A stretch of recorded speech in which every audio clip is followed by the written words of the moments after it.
Hello, this is Neve with the Rainbow Cauldron, and today is your weekly general reading for October 5th through the 11th, 2014.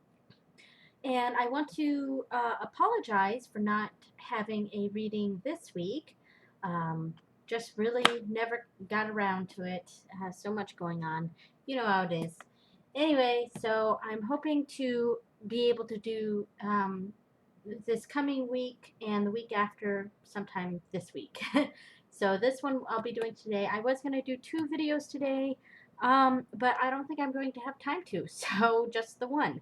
And tomorrow I probably won't be doing any readings, any video readings, mostly because, it's my birthday tomorrow, October 1st, so I just, maybe I'll do a reading for myself, Maybe I'll be a little selfish and do a reading for myself. But anyway, all right, so I'm going to keep going with the Celtic Tree Oracle for these next few weeks.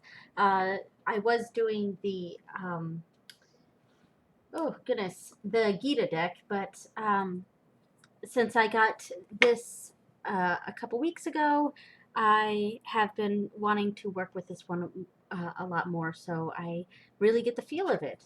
And this is the Celtic Tree Oracle, and there we go. And then the other deck I'm using this coming week, the box is broken.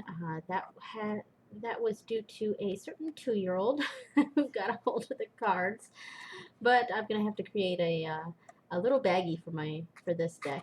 But for some reason, when I was thinking about what deck I wanted to use for these next couple videos, this was the first one that just sort of sprang into my mind, and I haven't really worked with it a lot, so I thought, what the heck, why not do the Ghosts and Spirits Tarot? So, all right. So here we go. Let me get to the reading. Okay, so the first card that I put down will be from the Celtic Tree Oracle deck, and it'll really represent the general theme or feeling throughout the week, something to think about, an overall general advice.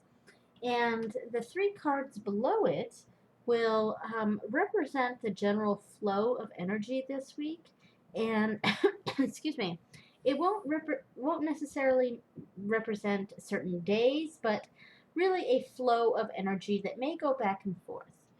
Okay, so the first card is Gort or Ivy. Okay, and it's really interesting to get this card for this week. Really, this card for any of the next couple weeks would be interesting because um, it coincides with the current date. In Celtic tree astrology, Ivy represents the time from September 30th through October 27th, most of Libra and a little bit of Scorpio. Um, it, I also like saying it as I am a Libra. Obviously, tomorrow's my birthday, and I fit under the sign of Ivy, so it's kind of like my card. But anyway, so the ivy branches here, um, they're very windy and spirally, weaving in and out of each other, and the ivy is very connected with its environment. The weaving going in and out. But the spiral energy, and we see down here the little icon they put down here is a labyrinth. The spiral energy really has to do with it indicates a further weaving, but not only of the energies surrounding us, but the energies within. It's a balancing of receiving nourishment from outside sources, and going within and seeking deep personal guidance. Since it represents being sort of interwoven with the environment, ivy gives us um, ivy guides us. That's really the word I was looking for. Ivy guides us to be conscious of the fact that we are all interconnected, and the energy you send out also travels through the spirals of this labyrinth. I'm sorry, I'm not quite in the picture. Um, it travels through the energy we send out travels through the spirals of this labyrinth and into ourselves as well. And likewise, the energy around you from others affects you as well. Ivy really reminds us to keep a positive environment because that'll make us positive, and not to stay or to cause a toxic one. And that's the energy we're getting here. Keep a positive environment. All right. So, and for this reading, I did get a jumper card, and sometimes I read them, sometimes I don't. This one, I looked at the card to see what it was, just to keep it in my mind, and then um, put it back in the deck. And I figured, if the cards that I pull are connected to it, or even if I pull that same card, um, then I'll discuss it. Otherwise, I'll just leave it be. And the cards I pulled this week did end up correlating with this card, so I felt the need to pull out the jumper and to keep it to the side. And the jumper was the Five of Cups. And you know what? It is pretty dark. So let me brighten it up just a little bit. There we go. What do you think? Maybe a little too dark, the background, but at least we can see the card now. Um, okay, so there we go. That's the Five of Cups. And this is such a spooky deck, by the way. It's a very dark, um, uh, almost dreary kind of deck. It's ghosts and spirits, so it's a lot of the cards. The stories in the cards have a lot to do with death, of course. So it's a very dark deck. Okay, so the three cards we have here is the Six of Cups, which this one from this deck, this might be one of my favorite cards. Um, I just like the image. This image I saw somewhere, and it was what made me want to get this deck. It was just such a spooky image, and it gave me shivers. When a deck gives you a physical reaction, then you know what, I gotta get this deck. So this was the card that really made me want to buy this deck. All right, so the next card is Judgment. Very Egyptian themed here. And finally, we have the Seven of Swords, and that's quite a creepy image there. Okay, so I may read some of the stories for these cards in the booklet just to give some context about the image that it's showing. Or maybe I won't. We'll see how it goes. So, all right. But before I read, if I read any of the stories from these, I wanted to go over the typical meaning of these cards, plus how the image in the card kind of makes me feel. And I want to start off with the jumper card.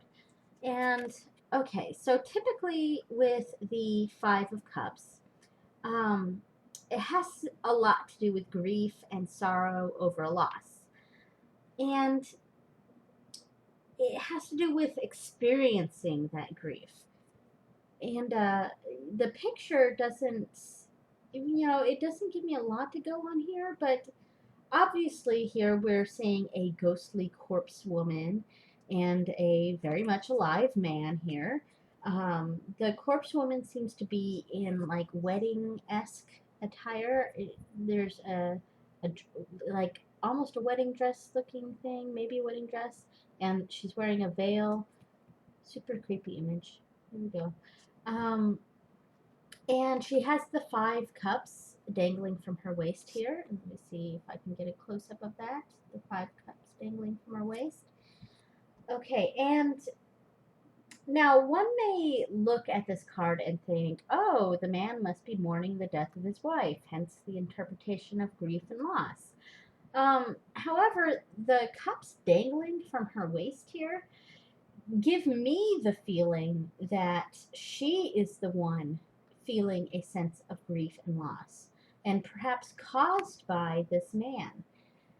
And the fact that she's dead and he's alive, really, it shows a duality going on here, that they're sort of coming from different angles, from different points of view. They're on opposite ends. Um, and he has profited while she has been left cold or dead, you know? So there's a resentment that to her here that she has against him. She sort of resents him for his good fortune and her bad fortune here. And there's a sense of being betrayed or wronged as being the source of that resentment or grief. Um, and, let me go ahead and read that story. This is the Five of Cups, just to show what this um, what the artist was going for here, what story. And this is the story of Liba and Guntram. And that's so funny, the Liba, because we were indicating, we were talking about the Libra connection with the ivy here, and Liba almost sounds like it. So it's just kind of funny. But anyway, in the legend of Falkenberg, the beautiful young Liba is engaged to a handsome knight named Guntram. Forced to leave town on business, Guntram promised to return to wed his beloved Liba. On the way home, he got lost and took shelter in a castle where he was seduced into betrothal by the castle owner's daughter. After she had slipped a ring on his finger, she revealed her true form as a corpse. Guntram galloped back to his Liba, hoping that their wedding would break the curse. It was not to be. At the altar, Guntram fell, gasping as the ghost materialized in full bridal regalia. But before succumbing to his terrible fate, Guntram married his true love, Liba, embracing her as he lay dying. The corpse's icy stare is void of emotion. The mists of her garment attach her to the underworld and ensnare Guntram's soul in her deathly grasp. Excuse me. Oh, I'm sorry. I was getting over a cough. But, and then it says that the divinatory meaning is be careful not to get entangled in situations that you will regret later. If you do fall victim to folly, find a way to get back on track.